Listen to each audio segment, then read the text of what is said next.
नमस्कार। प्रभात साक्षी news network और आप सभी का स्वागत है। प्रधानमंत्री नरेंद्र मोदी लोकसभा चुनाव के लिए अब की बार 400 पार का नारा तो लगवा ही रहे हैं, साथ ही इस नारे को हकीकत में बदलने के लिए खुद भी पूरा जी जान लगा रहे हैं।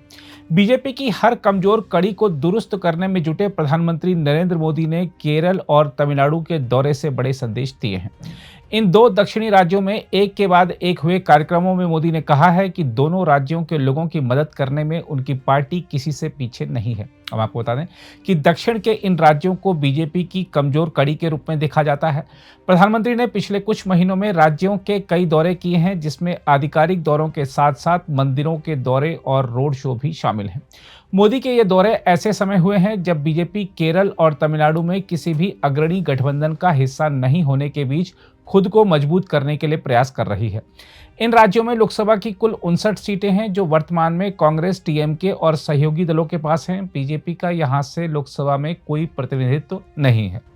इसलिए लोकसभा चुनाव से पहले दक्षिण में बीजेपी के समर्थन में माहौल तैयार करने का प्रयास करते हुए प्रधानमंत्री नरेंद्र मोदी ने कांग्रेस और वाम सहित केरल और तमिलनाडु में प्रमुख दलों पर जोरदार निशाना साधा।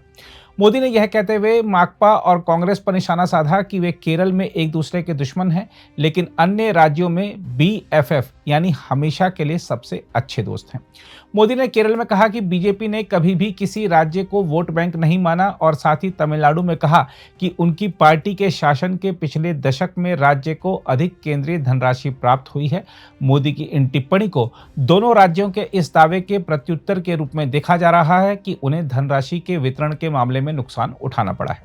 मोदी ने केरल में स्थानीय प्रतिद्वंदियों सीपीएम और कांग्रेस की आलोचना की। पड़ोसी तमिलनाडु में उन्होंने तमिल गौरव से जुड़े मुद्दों पर जोर दिया, जो राज्य की राजनीति से जुड़े हुए हैं।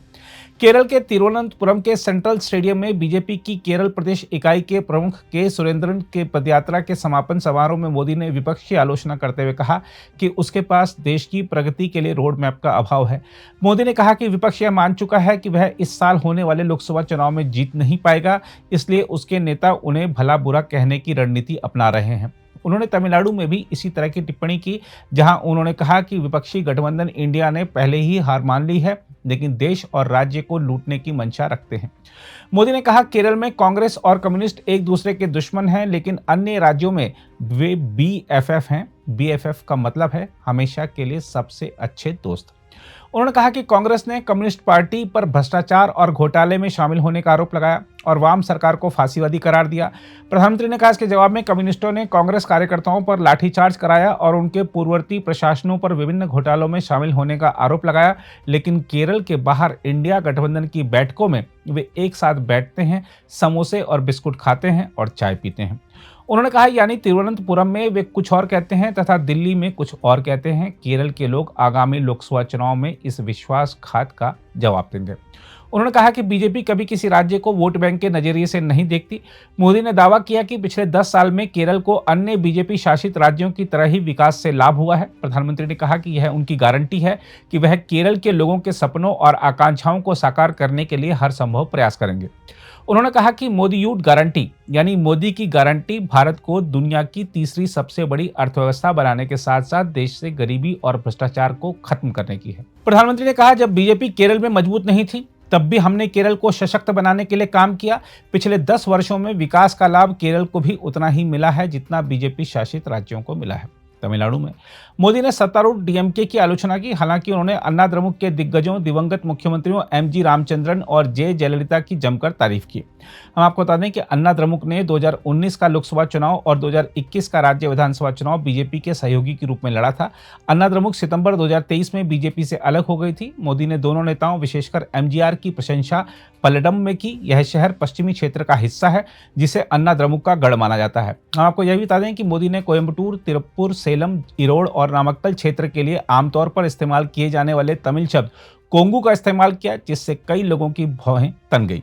इस कार्यक्रम के साथ पिछले साल जुलाई में शुरू हुई बीजेपी की तमिलनाडु इकाई के प्रमुख के अन्नामलाई की एन मक्कल पदयात्रा का समापन भी हुआ। इस दौरान मोदी ने संसद में स्थापित राजदंड सेंगोल जैसे तमिल गौरव के मुद्दों का उल्लेख किया। वहीं उन्होंने द्रमुक के वंशवाद की राजनीति को एमजीआर का अपमान बताया, जिनकी राजनीतिक यात्रा प्रतिभा पर आधारित थी। उन्होंने कहा कि तमिलनाडु के साथ उनका रिश्ता राजनीतिक नहीं बल्कि भावनात्मक है और राज्य ने उन्हें बहुत प्यार दिया है। इससे पहले प्रधानमंत्री मोदी अन्नामलाई और केंद्रीय राज्य मंत्री एल मुरुगन के साथ एक खुले वाहन में रैली स्थल पर पहुंचे और उन पर पुष्प वर्षा की गई। उन्होंने कहा कि सेंगोल को इस देश और तमिलनाडु की भव्य विरासत का सम्मान करते हुए संसद में स्थापित किया गया है। बाद में दिन में वह प्रसिद्ध मदुरै मीनाक्षी मंदिर गए और पूजा अर्चना की। हम आपको बता दें कि मोदी दक्षिणी राज्यों के 2 दिवसीय दौरे पर हैं। उन्होंने आज तमिलनाडु में कई हजार करोड़ रुपए की परियोजनाएं समर्पित की। इस दौरान प्रधानमंत्री ने कहा, आज मुझे तिरुनेलवेली आने का सौभाग्य मिला है। इन सभी स्थानों पर मुझे एक बात समान दिखी कि बच्चे, बूढ़े, नौजवान, महिलाएं, गरीब, मिडिल क्लास, तमिलनाडु का हर वर्ग, हर समाज आज पूरे विश्वास के साथ बीजेपी के साथ खड़ा नजर आ रहा है। तिरुपुर और मदुरै में था और आज मुझे तिरुनेलवेली आने का सौभाग्य मिला है। इन सभी स्थानों पर मुझे एक बात कॉमन दिखी।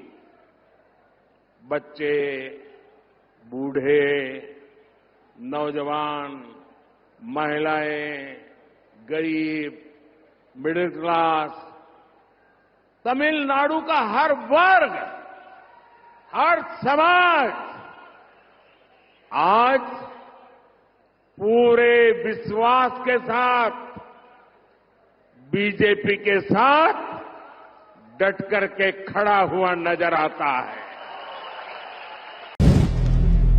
अगर आप भी लेना चाहते हैं देश दुनिया की तमाम जानकारी तो आज ही सब्सक्राइब करें हमारे चैनल को। साथ ही नीचे दिए बेल आइकन को जरूर दबाएं ताकि हर अपडेट आप तक पहुंच सके।